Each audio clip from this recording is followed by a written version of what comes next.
Ang lungsod ng Marawi ay matatagpuan sa baybayin ng Lake Lanao. Ito ay dating tirahan ng mga Maranao. Ito din ay tinatawag na summer capital ng Timog dahil sa mataas na elevation ground nito at sa malamig na klima. Ayon sa matatanda, ang Marawi ay dating tinatawag na Miranao o Dansal, nang ibig sabihin ay pagdating.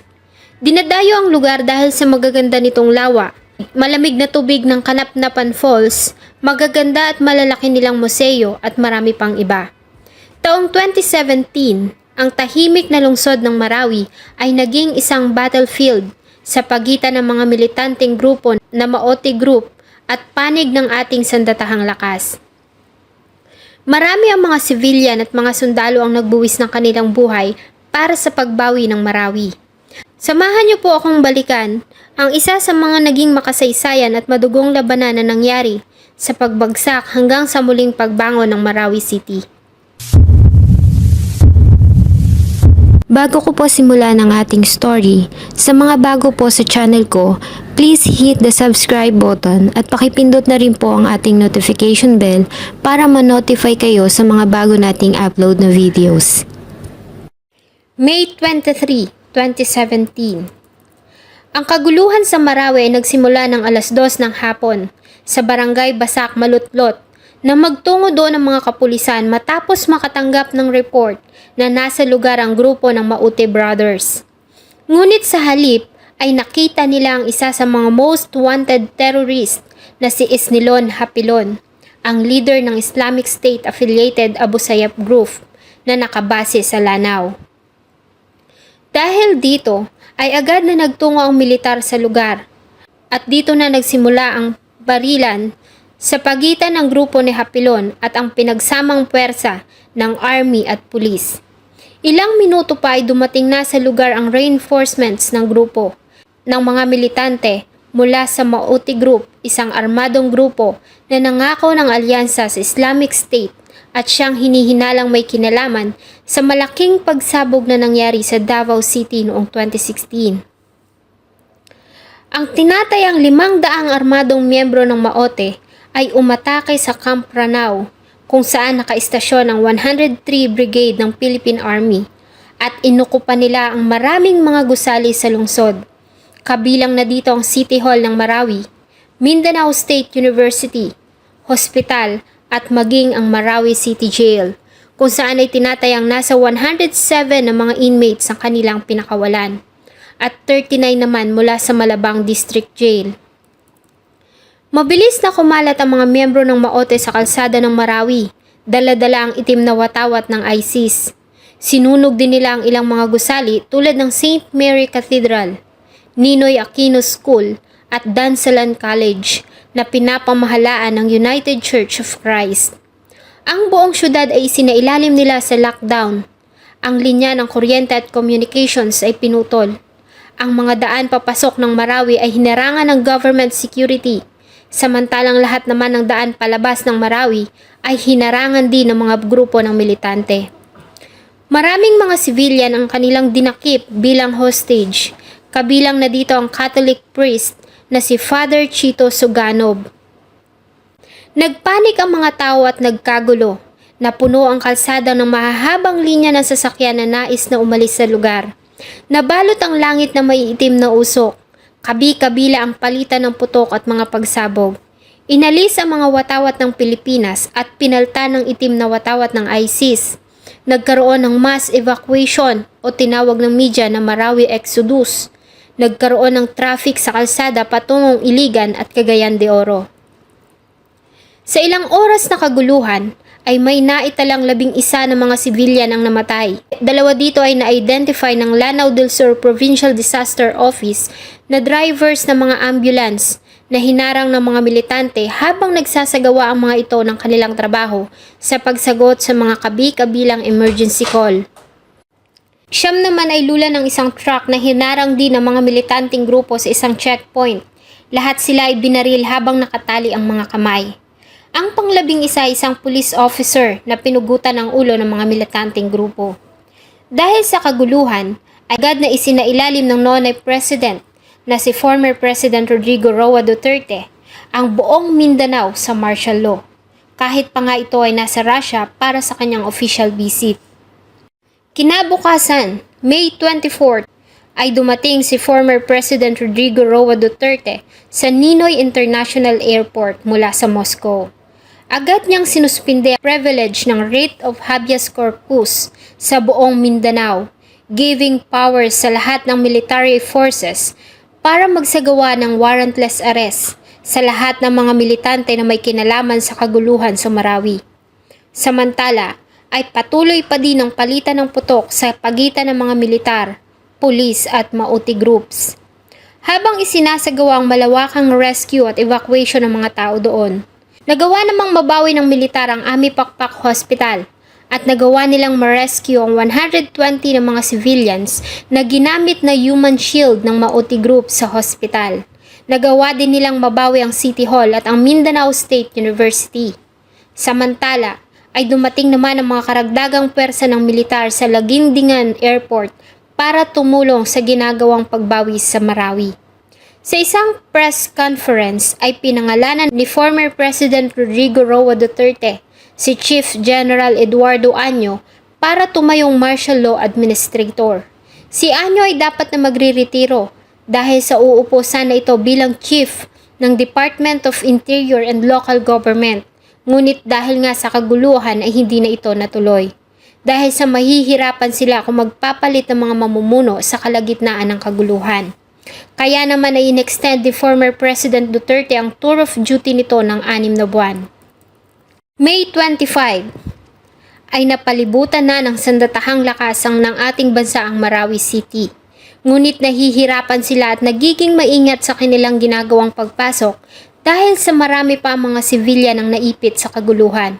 Nagkaroon ng putukan sa Lanao del Sur, provincial capital, kung saan ay nagawang mabawi ng mga militar ang Lanao del Sur Electric Cooperative sa Barangay Gadungan na inukupan ng Maote groups. Ayon sa AFP, ay may 26 na mga militante ang napatay sa sagupaan at 30 naman sa mga sundalo ang nasugatan. Ayon sa report ay may 2 mga Malaysian na terorista ang kasama ni Esnilon Hapilon sa Marawi para sa kanilang plano na pagbuo ng Islamic State ang namatay sa sagupaan. Ayon din sa intelligence sources ay may mga Indonesian at Saudi Arabian national na may kaugnayan sa ISIS ang namatay sa sagupaan. Samantala ay nagsumiti naman si former President Rodrigo Roa Duterte ng kanyang report sa Congress para ipaliwanag ang dahilan ng kanyang isinagawang deklarasyon ng martial law sa Mindanao. May 26, sa inilabas na pahayag ni Defense Secretary Delfin Lorenzana, maaaring matapos na ang crisis sa loob ng 1 linggo. Ayon sa ilang mga residente, ay may mga civilians ang namamatay dahil sa pagpapasabog na ginagawa ng mga militar sa mga lugar kung nasaan ang mga Maote group nakaposisyon. Ayon naman kay Armed Forces of the Philippines Western Mindanao Command Chief Lieutenant General Carlito Galvez Jr., ay sinasadya nila ang pagsunog sa ilang mga area para maiwasan na magamit itong cover ng mga Maote groups. Gumamit din sila ng airstrikes para pasabugin ang mga lugar na ginagawang taguan ng mga Maote sniper, ngunit nanindigan sila na walang mga civilian ang na-report na namatay gamit ang airstrikes. May 27, ang malungkot na pagsisimula ng Ramadan dahil sa kaguluhan. Samantala ay nagpatuloy pa din ang Armed Forces of the Philippines at Special Armed Forces ng Philippine National Police sa kanilang ginagawang clearing operations. Nililibot nila ang lahat ng bahay at mga gusali na kanilang nadadaanan. Sa kanilang ginawang mga operations ayon sa report, ay may mga na-encounter sila ng mga mandirigma sa panig ng militante na mga minor de edad. May 10 years old na bata na armado na ng M16 rifles. Ayon din sa kanila ay 90% na ng population ng Marawi ang na-evacuate sa mas ligtas na lugar, particularly sa Iligan. May 28, ayon sa report ng tagapagsalita ng AFP na si Joar Herrera, ay 19 pa ng mga civilian kabilang na ang mga babae at mga bata ang namatay sa Marawi. Ilan sa mga biktima ay ang mga local carpenters na kasama sa evacuation convoy. hinarang ng mga militante ang convoy, at lahat ng mga tao na hindi nagagawang mag-recite ng verses sa Quran ay kanilang pinapatay. Sinabi din niya na tinatayang nasa 2,000 pa ng mga civilian ang naipit sa lugar na kontrolado ng Mauti Group. Ayon sa intelligence sources ng Manila Malaysian newspaper ay may 28 na mga Malaysian national ang sumapi sa grupo ng Mauti Group. Dumating umano ang grupo sa lugar para sa isang religious event. May 29. Ayon sa report ng AFP, ang bilang ng mga namamatay sa Marawi ay umabot na sa 100, kabilang na ang 19 na mga civilian at 6 na pong mga militante. Sa patuloy na mga airstrikes at palitan ng putok, ay nagawang makatakas ng 14 na mga hostages sa kamay ng kanilang mga captors. Ayon sa isang lalaki na parte ng grupo ng 20 mga bihag na hinuli noong May 27, habang sinusubukan nilang tumakas palabas ng syudad, ay pinilit umano sila ng mga ito na gumawa ng video para manawagan kay President Duterte na paatrasin ang puwersa ng mga militar at sundin ang mga demands ng militante. Kung hindi ay papatayin nila ang mga bihag. Ayon din sa kanila, ay isa sa mga bihag ay pinugutan ng ulo at ang isa naman ay nilunod dahil sa pagtatangka ng mga ito na makatakas. Ayon naman sa tagapagsalita ni Noor Mishwari, ay inutusan na nito ang mga members ng Mora National Liberation Front o MNLF para tumulong na labanan ng mga Mauti Group sa Lanao del Sur. Nag-offer din si Mishwari ng 500 na mga units at 700 na mga MNLF fighters para tumulong sa pagbawi ng Marawi, tahanan ng mga kapatid nila sa pananampalataya ng mga Muslim. Naglabas din ng pahayag si Luis Halandoni ng National Democratic Front na handa silang tumulong. Kaya naman napagkasunduan ang pagbuo ng Peace Corridor sa Lanao del Sur bilang parte ng ginagawang effort para mas mapabilis ang humanitarian operation. Ang nasabing panukala ay naprubahan ni former President Duterte. Ito ay para mas mapabilis at mas ligtas na evacuation at pag-transport ng mga pagkain at pag-retrieve ng mga katawan sa Marawi. May 30. Isang video ang kumalat. Ito ay ang video kung saan ay nakikiusap ang hostage priest na si Father Chito Suganob sa ating government na ihinto na ang kanilang offensive laban sa mga militante at umatras ang pwersa mula Marawi patungong Lanao del Sur. Ang sentro ng city ay nananatili pa ding kontrol ng mga militante. Ang dalawang mga tulay, ang Mapandi at Bayabaw, ay may mga nakaharang pa din ng mga roadblocks at sasakyan na may itim na watawat. Ayon sa pahayag ng AFP, ay may 8 mga militante pa ang namatay sa labanan. Samantala, sa kabila ng mainit na labanan sa Marawi, ay nagsagawa naman ng mainit na debate ang Senado tungkol sa pagnanais ni former President Rodrigo Roa Duterte na i-extend pa ang martial law ng Mindanao dahil sa hindi pa natatapos ang kaguluhan. Sa isinagawang botohan, ang 12 ang pumayag at 7 ang hindi. Kaya naman ay kinailangan na ang pagsali ng Congressional Joint Session para pag-usapan ang nasabing usapin. May 31. Ayon sa tagapagsalita ng AFP na si Restituto Padilla, ay nagawa na nilang mabawi ang 70% ng Marawi. Kabilang na dito ang city center at 2 mga tulay sa paligid nito. Ayon din sa kanya, ang pagdami ng bilang ng mga militante ay malamang dahil sa mga bilanggo na kanilang pinakawalan mula sa city jail. Subalit ayon sa kanila, ay nagawa namang masecure ng militar ang lahat ng entry at exit points ng lugar para mapigilan ang possible na reinforcement. Ayon naman sa Associated Press ay 11 sundalo ang namatay at 7 ang nasugatan dahil sa isang friendly fire mula sa military airstrike. Ito ay matapos na paputukan ng CIAI Marchiti ST-260 turboprop aircraft ang grupo ng mga militante, ngunit aksidente nitong nailaglag ang bomba sa grupo ng mga army na nasa close range combat sa mga kalaban. Agad naman na nagsagawa ng investigasyon dahil sa pangyayari, subalit hindi na nila ito inilabas sa media dahil sa security purposes.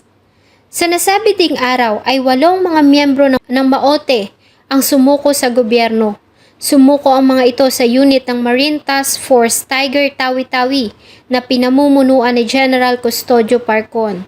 Dumating din ang mga karagdagang Marines at relief supply sa probinsya sakay ng barko. June 1.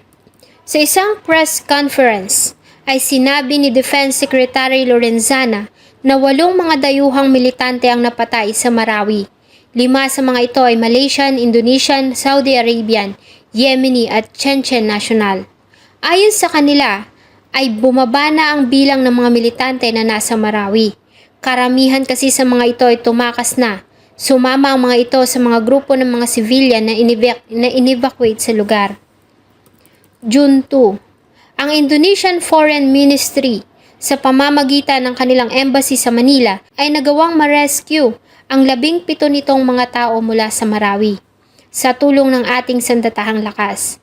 Nagpatuloy naman ang airstrike sa kabila ng nangyaring insidente ng mistaken attack.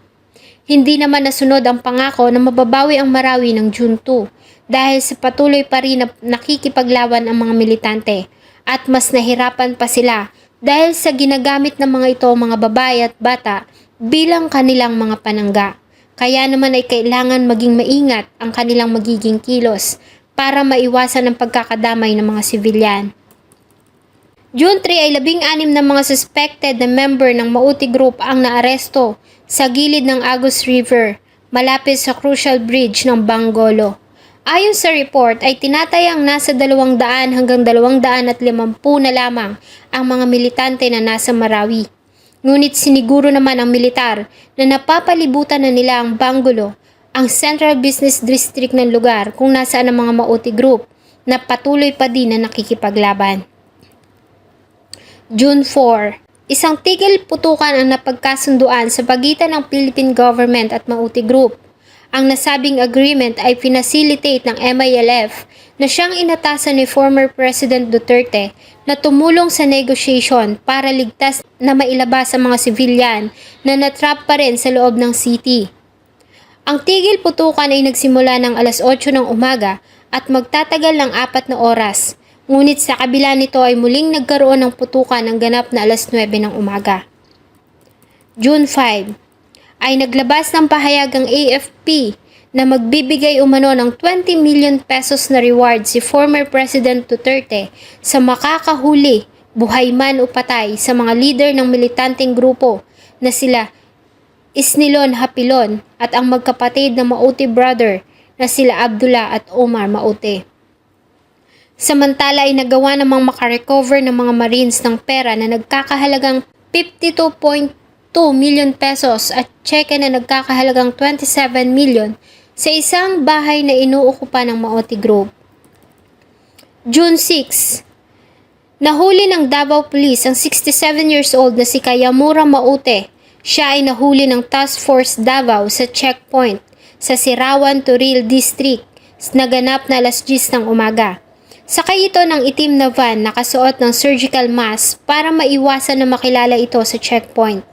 Si Kayamura Mauti ay ang ama ng Mauti Brothers. Siya ang nagbibigay ng funds at logistical support sa mga militante niyang anak. Siya din ay kabilang sa recruiting army ng Mauti Group. Kasama niya na naaresto ay ang isa sa kanyang mga asawa na si Congan Alfonso Balawag, ang anak niyang babae na si Norjana Balawag Mauti at asawa nito, ang nagmamaneho na si Ismael. Si Kayamura at Norjana Mauti ay kabilang sa mga most wanted list ng Philippine National Police. Ang 5 ay dinala sa Davao City Police Station. Isa namang video ang inilabas ng mga militar sa media. Ito ay ang nakuhang video sa isang safe house sa Marawi kung saan nakita si Isnilon Hapilon. Sa nasabing video ay makikita ang ginagawang pagpaplano ng mga members ng Mauti Group kasama si Hapilon. Ayon kay Chief Anyo, ay plano ng militanteng grupo na pasukin ang Marawi noong unang araw ng Ramadan para iproklama ang lugar bilang Islamic Caliphate. Inaasahan nila na susuportahan sila ng mga tao ng Marawi para sa hangarin nila na pagbuo ng isang Islamic State. At papatayin naman nila ang lahat ng mga hindi Muslim sa lugar para patunayan sa mundo na kaya nilang magtatag ng Islamic State sa Asia. Ngunit ang plano ay hindi natuloy dahil sa nagawa silang matunugan ng AFP sa lugar noong May 23. June 7. Ang dating mayor ng Marawi City na si Mayor Fahad Salik ay naaresto sa Barangay San Martin, Villanueva sa Misamis Oriental at sinampahan ng kasong rebelyon o pagkalaban sa gobyerno. June 9. 13 pang mga members ng Philippine Marines ang namatay at 4 na po ang nasugatan sa ginawang clearing operation sa Marawi. Kabilang sa mga nasawi ay ang 29 years old na si First Lieutenant John Frederick Savillano.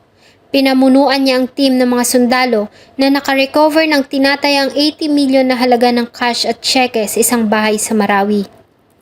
Samantala ay nahuli naman ng mga pulis si Ominta Romato Maute o Farhana Maute, ang ina ng Maute brothers sa Barangay Kuramutan, Lanao del Sur, 36 kilometers ang layo sa Marawi. Nang ganap na alas 7:15 ng gabi, kasama nito ang 2 sugatang mga mandirigma ng Maute Group at ilang mga kababaihan. Siya ay naaresto matapos na makatanggap ng report ang mga kapulisan na bumili ito ng sasakyan at mga baril sa area para gamitin sa pagtakas palabas ng probinsya ng Lanao del Sur. Si Farhana at Kayamura ay parehong may kinalaman sa ginagawang pagre-recruit ng mga members para sa ginagawang operasyon ng kanilang mga anak na lalaki. Si Farhana din ang funder at nagbibigay ng mga logistical support ng grupo. Ayon sa report, ay marami ng warrant of arrest ang inilabas laban dito, ngunit hindi nila ito matagpo-tagpuan. Ayon sa intelligence, karamihan sa mga terorista ang kanilang mga financials ay minamanage ng kanilang mga asawa. Kaya naman naging kalakaran na kapag namatay ang isang mandirigma, ay agad itong pinapakasal sa isa pang mandirigma para magpatuloy ang financial connections. Ayon din sa report, ay hiniling ni Farhana Maute na makausap si former President Duterte, ngunit tinanggihan ito ng presidente. June 11. Sa gabi bago ang Independence Day, ay pinarangalan ni former President ang mga Marines na namatay sa Marawi sa Villamor Air Base sa Pasay City. At binigyan din ito ng 110,000 cash ang bawat isa sa mga sundalo na nasugatan sa labanan. Kinabukasan June 12, sa pagdiriwang ng Philippine Independence Day, ay muling nakita ang ating watawat sa Marawi. Kabilang na dito ang Marawi City Hall, Lanao del Sur, Provincial Capital, Camp Ranao, Mindanao State University at Amay Pakpak Hospital. Nabigo naman ang militar sa binigay nitong deadline para mabawi ang Marawi. Nagbigay pugay naman ang ating government sa 58 fallen soldiers at pulis. Ang kanilang mga pangalan at larawan ay isa-isang pinakita sa telebisyon, FB Live at binasa sa mga radio station matapos ang isinagawang noontime salute. Lahat naman ng mga watawat sa lahat ng mga military camps ay naka-half mast. Ito ay para magpakita ng respeto at pagdadalamhati para sa mga namatay sa labanan. June 19, sa ginawang raid ng AFP sa isa sa mga safe house na ginagamit ng Maute Group, ay nagawa nilang makarecover ng mga bags na may lamang 11 kilograms na tinatayang nagkakahalaga ng 250 million pesos.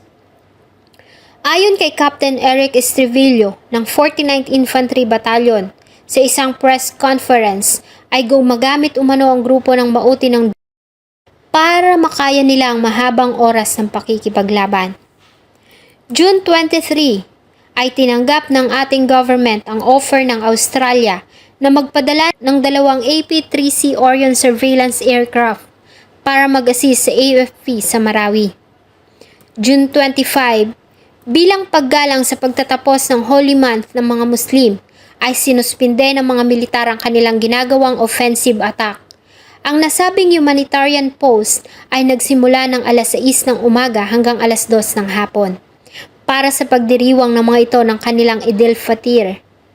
Ngunit sa kabila ng dinaraos na congressional prayer sa Provincial Capitol Building, ay may mga narinig pa rin silang putok ng baril na umilingaw-ngaw sa paligid ng bandang alas 6:50 ng umaga.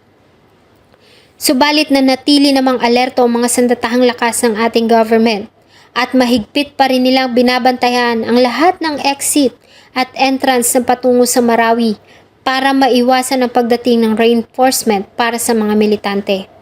Samantala ay sinamantala naman ng mga civilian volunteers kasama ang mga members ng MILF ang ceasefire para mailabas ng lungsod ang ilan pang mga civilian na naipit sa digmaan. Subalit sa kabila nito ay nagpaputok pa din ng baril ang mga snipers ng mga militante at sa pagtatapos ng tigil putukan ay muling nagsimula ang palitan ng putok sa grupo ng Maote groups at ng mga militar.